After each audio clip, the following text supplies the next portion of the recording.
Hello and welcome to Black Cats Chat, the international fans podcast for Sunderland AFC. My name is Lee Thirkell. I'm from the Bilbao Black Cats, and it's Wednesday night. We're back here with a preview because we've got a big Wear Tyne Derby on Sunday at 2 o'clock UK time, 3 o'clock Spain time. And tonight we're going to preview that match. A lot of excitement from the fans. And I've got two special fans here tonight. The first ever two guests on this podcast. It's Justin Warner in Toronto, Canada from SAFC NASA. Justin, good afternoon to you, mate. How are you? I'm very well, thanks, Lee. How are you doing? Good. Are the nerves kicking in yet? Yes. Simple yes, no, isn't it? Yeah. Good. And our second guest is Danny Dimitrov. He's from the Bulgarian Sunderland Supporters Association. He's based in London. Danny, how are you, mate? All good? Yeah, good evening, guys. All good. I can't wait for the derby, like everyone else. So very excited about it, and looking forward to it. Yeah. Have you got the nerves yet, or not? Or are you still kind of chilled? I'm still calm. I'm gonna start to get a sweaty hands syndrome. Probably a couple of hours before the game. Well, you've done well to get that far, mate. But listen, I mean, to be honest, this week I've been quite busy with a lot of work and stuff. But just the thought of doing the preview podcast got me in the mood. And I have to tell you that I've been to the bog 3 times today, so like the nerves are definitely kicking in for me. Anyway, listen, lads. We'll start with, I suppose, the build-up, right? Because Justin, I think the build-up this week, similar to the last derby that we had against the Mags, was very quiet from within the club. There's like very little content on the Sunderland website about the players and interviews. It's all about the fans, really, isn't it? It's like a lot of fan content, derby memories, etc. Are you in favour of that approach? Kind of protect the players? Yeah, I guess so. Because I mean, you don't want everybody doing a Luke 09 and coming on the pitch and getting sent off within their first couple of minutes. So, I think the players have got to concentrate on the business end of things and let the fans get worked up and excited about the game in the build-up. I mean, obviously, being here in Canada, it's we're pretty removed from the whole thing anyway. I mean, having worked in Newcastle alongside both Sunderland and Newcastle supporters, it's very, very much different back home. But like here, nobody else really knows very much about the derby, so we're kind of just feeding off the social media stuff and the chat, the NASA chat is starting to gently ramp up the pressure, I think. Do you know, you mentioned there that you feel safe from like any kind of banter from Geordies and Sunderland fans. This morning, actually, I was doing some speaking examining for an English exam, and when I was on my break, I left the room, looked down the corridor, and there's like one of the candidates wearing a Newcastle shirt, and I just said, like, "Is that Newcastle?" And he went, "Yeah, where are you from?" I said, "Sunderland." I said, "I hope you fail." They're like rats, aren't they? You're never more than 6 yards away from one. So. And listen, if I'd have examined him, I would have failed him without even listening to him. Anyway, Danny, again, like we've seen this kind of in the past, that build up to big matches. Like I remember, like the playoff finals, especially the I think it was the Checker Trade one, like with Portsmouth years ago. That there was lots of player interviews, how they were feeling, and possibly that put more pressure on them, didn't it? That kind of build up. But I think since then we've kind of learned that this big match atmosphere, you've got to try and like basically focus, avoid any kind of background noise, and just focus on the main game ahead, right? Absolutely agree with you. What we need is cool heads. Players need to stay cool, and then the manager, obviously. Fans can get excited anytime, but the main people who are getting involved are the players and the manager on the pitch. So we need to have a cool heads. We need to have everybody to stay professional. We need to make sure that we have a game plan and we're strictly playing by it. So that's exactly how I wanted to see things. I don't even read comments. I don't even read all these banter pages and stuff because I know what's going to be like, and I don't want to get involved too early. I'm just nervously waiting for my time. Yeah, that's the right thing. But just as we mentioned, like the club have been doing a lot of social media content, like a lot of fan articles about like the Derby Day memories, etc. Do you think the players are kind of like quietly reading that behind the scenes and getting an idea of what it's going to be like? I think they're bound to, aren't they? I think they're savvy enough. I mean, obviously you got the players who've been around the club for a while, who no doubt be telling them about what it means. And I think players like Xhaka and Isidore are well aware of what it means to the city of Sunderland. So yeah, I don't doubt that the players will be aware of what's going on and what's expected of them on the Sunday. Yeah. And Danny, I mean, Justin's mate, Sean Coxon, he messaged me the other day and he said he's a bit twingy about, for example, Sunderland haven't got any local lads in the starting 11. Yeah, Newcastle have got players like Dan Burn, they've got Miley. Is that a bit of a concern for us or not really?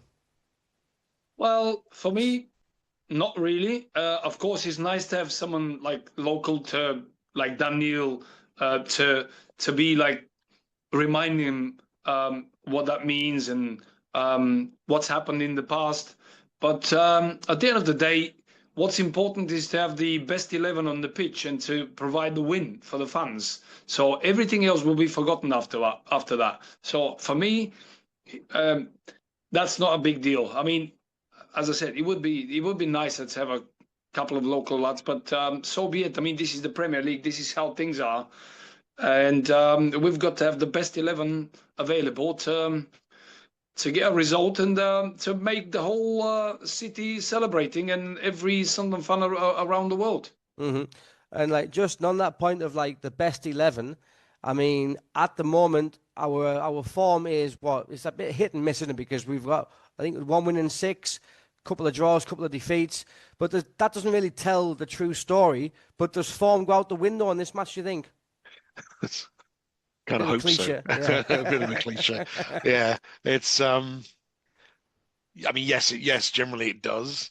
But I think you could look at our form in the starkest terms of like the points we picked up, and yeah, it's not been great for the last 5-6 games.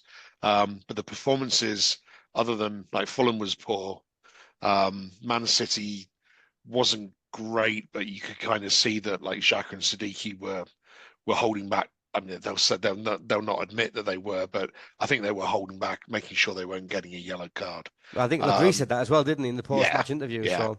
So, I mean, you can kind of write off the City result, but I mean, the Arsenal performance was good, the Liverpool performance was good.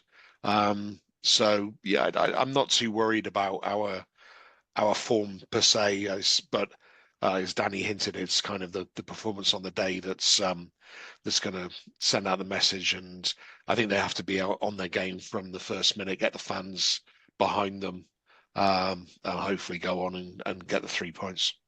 Danny, do you think there's been a bit of an overreaction after that Man City defeat? Because for me, like 3-0 felt a bit harsh, because I don't think we really played that badly. I mean, I was annoyed because obviously we had glorious chances to get back in the game and then we missed them both. So I was really frustrated with that. Up to the 30th minute, we were absolutely perfect.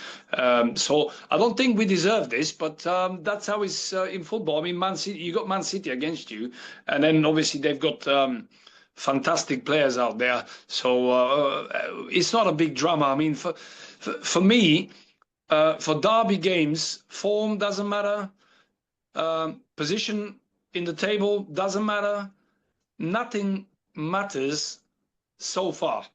It's on the day. It's what you're going to produce, how cool you're going to stay. Are you going to be getting yourself into trouble from silly situations? This is the important things.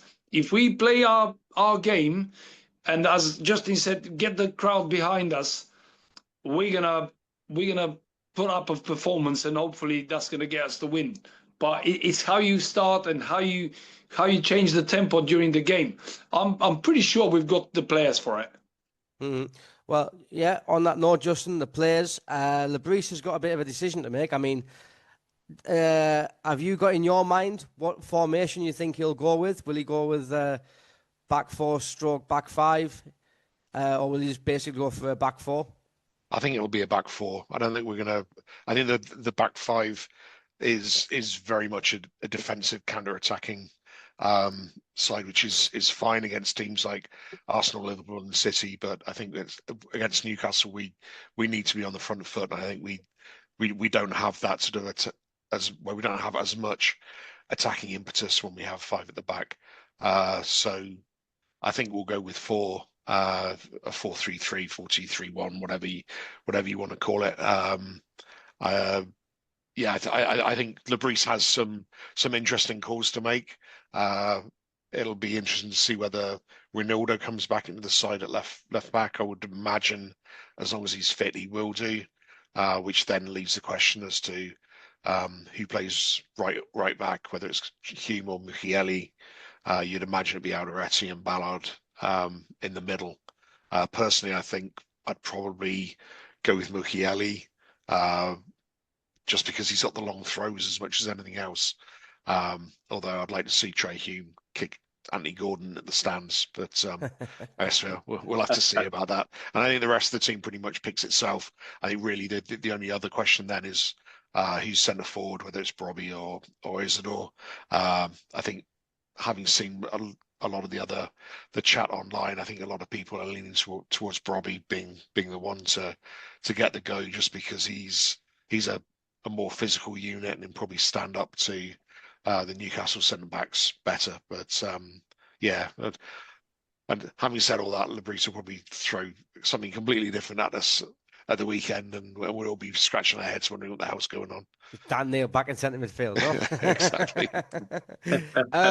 Danny, I know like you're not the biggest of fan of playing three centre backs. I think like you're kind of like front foot, get at them. But would you agree with Justin that we need to be on the front foot? Absolutely. We're at home. It's a derby. I mean, to play with five at the back will be an absolute disaster in my eyes. Obviously, Regis Lebris will have tough calls to make who to play. But I don't think there will be many changes. To be honest, I would like to start with Isidore because I still fancy Isidore because he's very quick. And he runs. He just needs to have like a lot of passes thrown at him, and he will run past the defenders. And then I hope the two misses against Man City and against Liverpool are not going to cause him any trouble. But this is the perfect game to forget about these two misses and score against the Mags. So I think I would start with Isidore, but I wouldn't be surprised if Brobbey starts, obviously. And I hope Reinildo is back because he's such an important player. He's very experienced, and he's got this little nasty touch on the verge of the respecting the law and the referee. Like he's a clever player. I really like him. So I think. Whoever we put up there, they'll be ready for it. I mean, Traore. I mean, I know I've been criticizing him a lot. His game is getting better and better, and he scored against Bournemouth, obviously. But I think he will be a little bit too slow for this game. That's my worry. Yeah. Other than that, I think we've got good enough players to perform and to get a result. Do you know what? I'm going to kind of contradict both here, but I'm going to go opposite. I'm going to basically. I think he's going to go for the kind of 4-5-1 in possession and then the 5-4-1 in defence. So like the way he's been playing, like he's been playing Hume as like a right wing back, but then kind of tucks into midfield when we're attacking. I just think that Lebris might be too concerned about their forward line, especially like Anthony Gordon, Voltemade, and I don't know if it's Harvey Barnes on the right. I think he might be worried about their kind of attacking threat, and I think he might go for the three centre-backs. Besides, you've got obviously Dan Burns good at heading, Voltemade, and I think Lebris is like very conservative. I think he might want to kind of, I don't know, like kind of prevent them from. I don't know. Just I think for me, it's just like if we play with the back four and just go at them, I think it could become a basketball match which I think will play more into their hands I don't know if you agree with that. Yeah, I think Well, I that mean, sorry, Justin. Just quickly.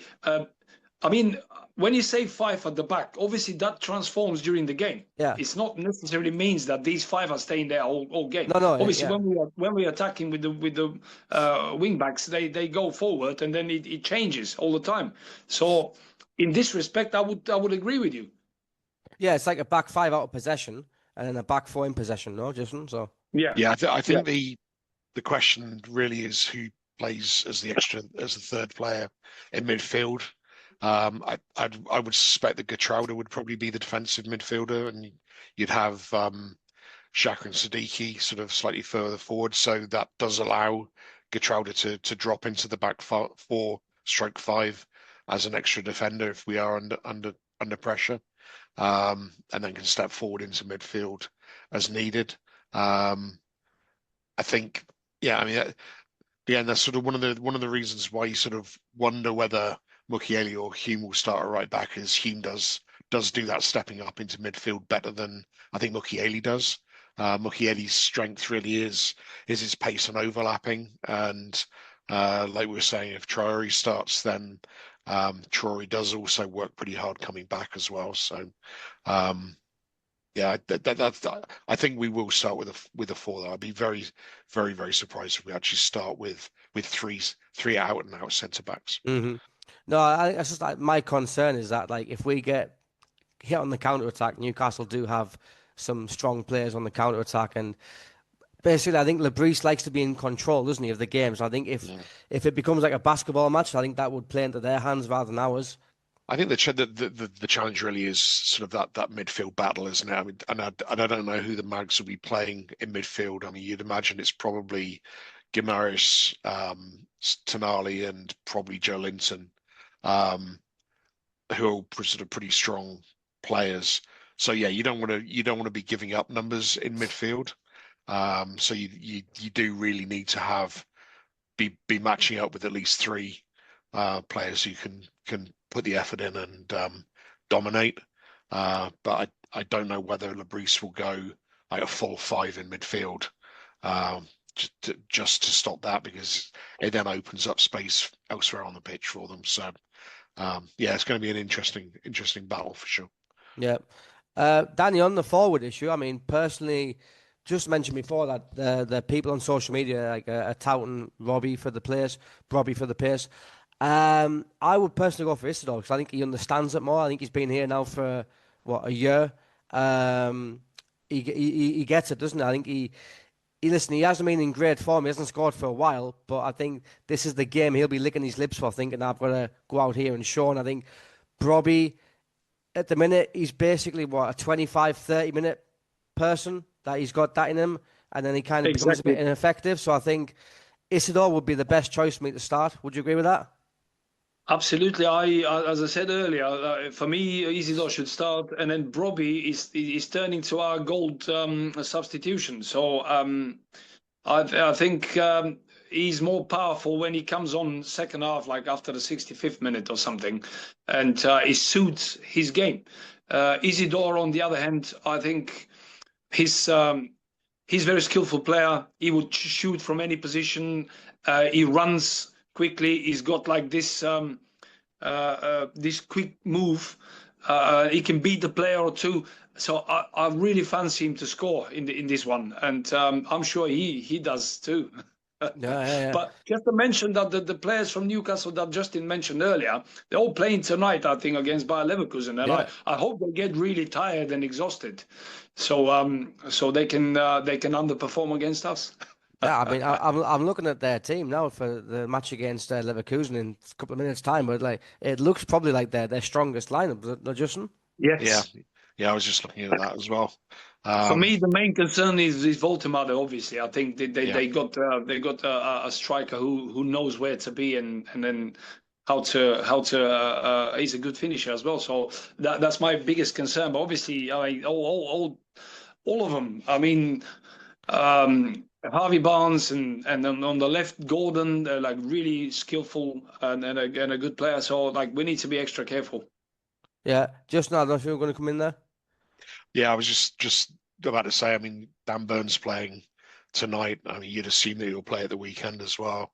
I mean, I'd fancy Robbie to get more out of Dan Burn in the air than Isidore. Isidore is pretty chronic with the ball in the air. But to Dan's point, I would fancy Isidore running off Burn and getting past him quite easy as well. So I think that's going to be an interesting one. And then I mean, it's Moctamada, Visser, like Alanga, Barnes. They're all kind of interchangeable. So it'll be interesting to see what side they put out to start on Sunday. But I think we're certainly in with a shout. I don't fear too many of them. No, not at all. I mean, we're above them in the league for a reason. Danny, you mentioned there you're concerned about Nick Voltemada, right? But I mean, if you look at Dan Ballard this season, he's played against Isaac, he's played against Haaland, and he's basically still got their keys in his pocket, hasn't he? Really? So what's to say that he can't put in a performance like that? Oh yeah, of course. I mean, that's what we all hope for. I mean, I'm just saying that as expectations, Voltemada is one of their danger players, and then we need to take care of him during the game. And then I hope he's going to be the third one to come out of his pocket. So I really hope so. It's concentration really. We mustn't do what we've done against the Newcastle against Newcastle for the FA Cup, because we were just burnt out. Obviously, we had a young team then, and sort of a few things went wrong before that, even a wrong manager. But I hope we've learned from that, although nobody survived from that team, really.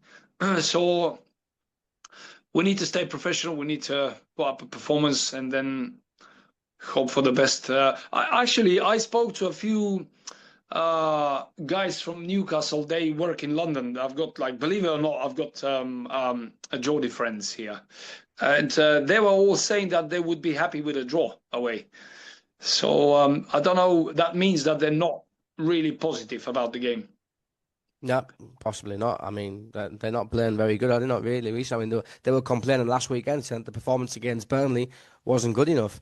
But Justin, what was I going to say to you? I was going to mention the midfield battle, and basically, derbies are always frantic at the start. There's 100 mile an hour. This Sunday will be no different. But do you think it'll be a kind of a cagey first half from both teams, or do you think it'll be just basically a basketball match? I think I would prefer it to be a cagey affair rather than a basketball match, because I think we do struggle a little bit when we're giving up the ball around the box a bit. But you'd like to see Xhaka get control of the game and sort of for us to impose our own cadence on the game, I guess. Sadiqi's going to be the headless chicken who will run around and chase everything. Hopefully Xhaka will be a little bit more measured. Gertrude, if he was to play in midfield, I think he's very similar as well. He's an experienced player. So I think we need to do a better job of protecting the ball. I think that was definitely our downfall against City. We played well, but we coughed the ball up sort of too many times. We managed to not do that against Arsenal and Liverpool. Against the Mags, we definitely need to make better use of the ball and make sure we're not giving it away in stupid positions. So to Danny's point, get the focus and impose our own cadence on the game. And I'd take a 1-0. I don't think my heart would, but I think as long as we score more goals than they do, at the end of the day, that's what matters. Hi, Danny. I mean, Lebris, he's known for not making many subs, although this season he has made quite a few subs and earlier than usual. But he does seem to, again, like last season, have this kind of core group of players that he trusts. Do you think this game will be a little bit different? Do you think he'll have to use his bench more?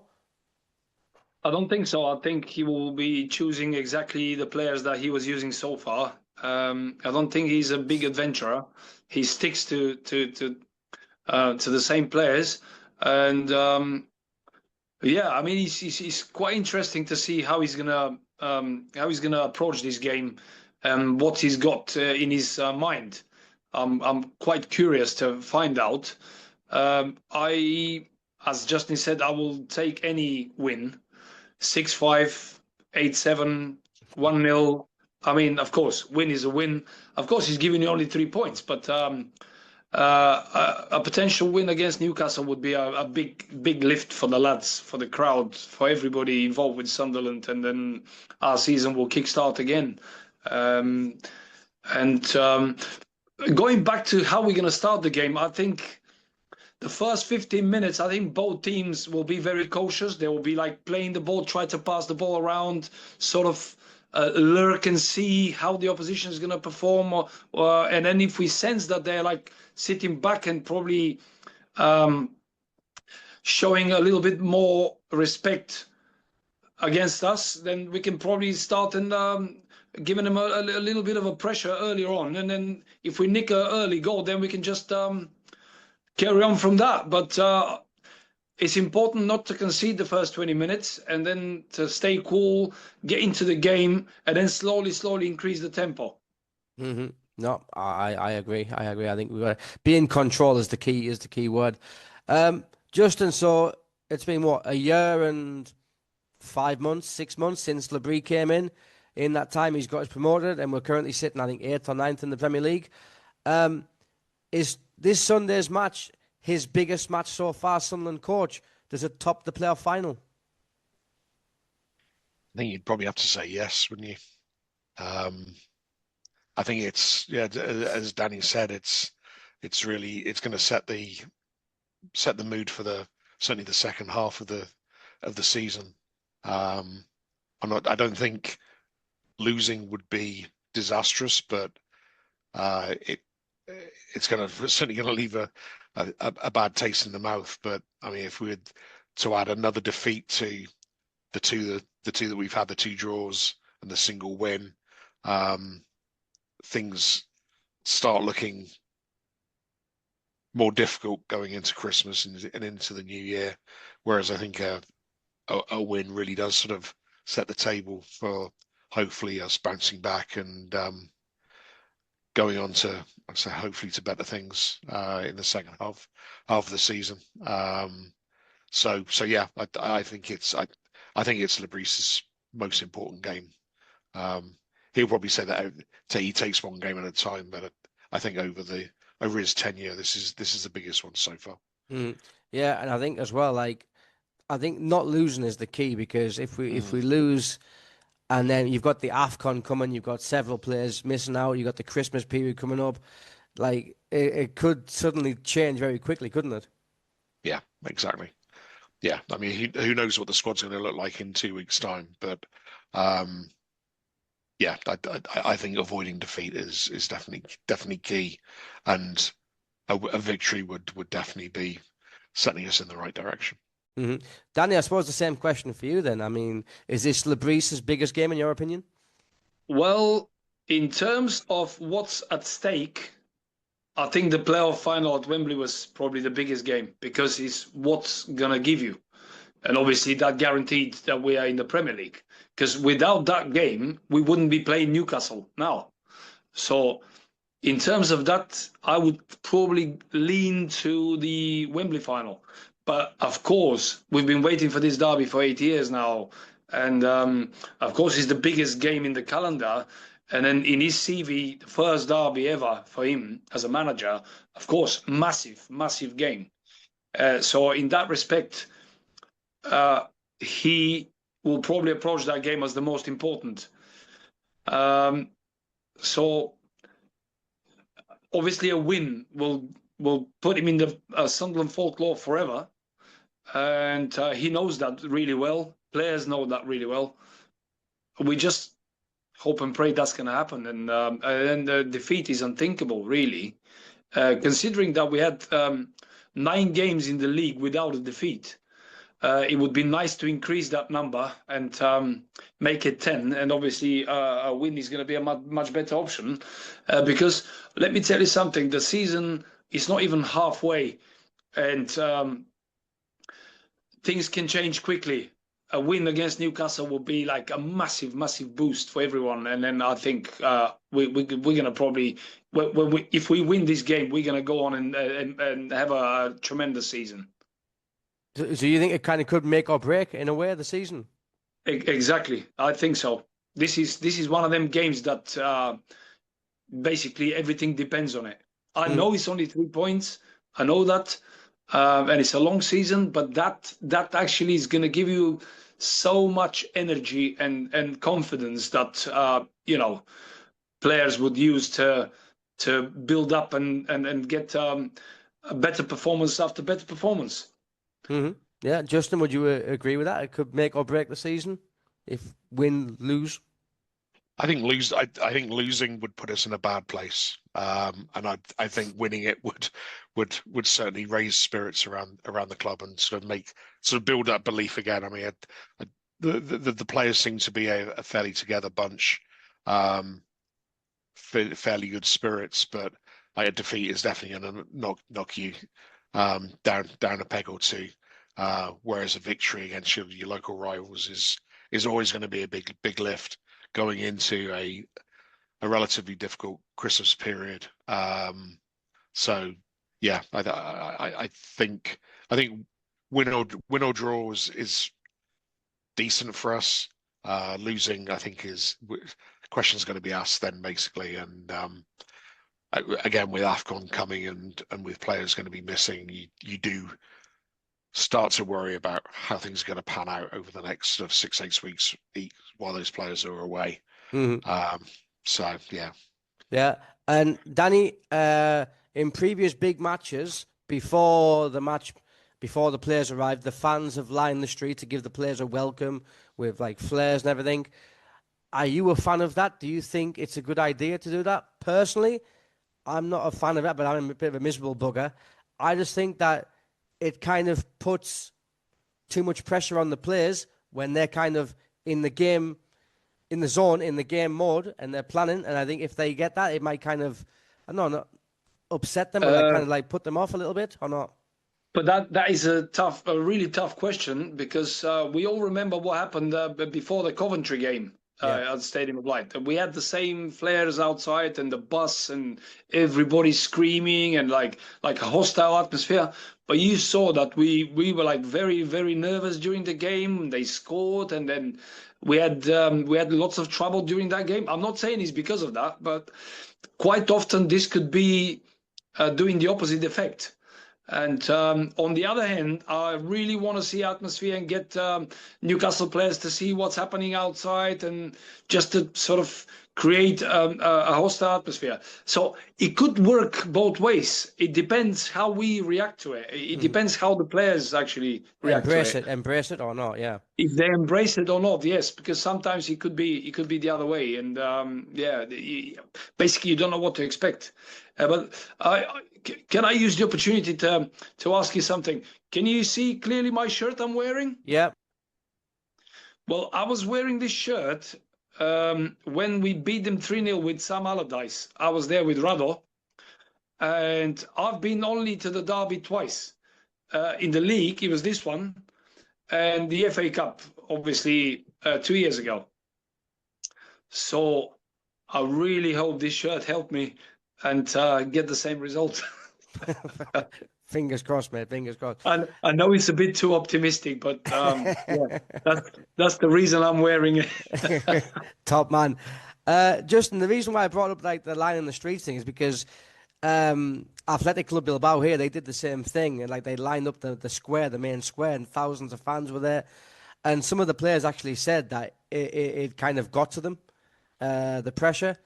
So I don't know if you're kind of the same opinion. If it can have, I don't like it myself. I think it does put that bit of extra pressure on the players, and particularly like we were talking about at the beginning, where the club seems to have steered it more towards the fans, trying to sort of let the players sort of not be in the limelight and let the football do the speaking for them, to suddenly have this sort of like huge spotlight put on them. I think it's I don't think it's a good thing. So I'd be happy for the players just to be snuck into the ground on the quiet, on the lowdown, yeah, by all means do it when the Newcastle bus comes in, get banging on the sides of it and what have you. But yeah, I think it's about the atmosphere. It should be about the atmosphere inside the stadium rather than sort of getting them worked up sort of 2 hours beforehand. Yeah, no, I agree. Danny, we've got a couple of minutes left, so I'm going to ask you who is going to be our match winner. I'm going for it. Well, I would love to have someone unusual, although Xhaka comes to mind first because I know what that would mean for him. But I really fancy Sadiki to score a goal and to be that important one. Mm-hmm.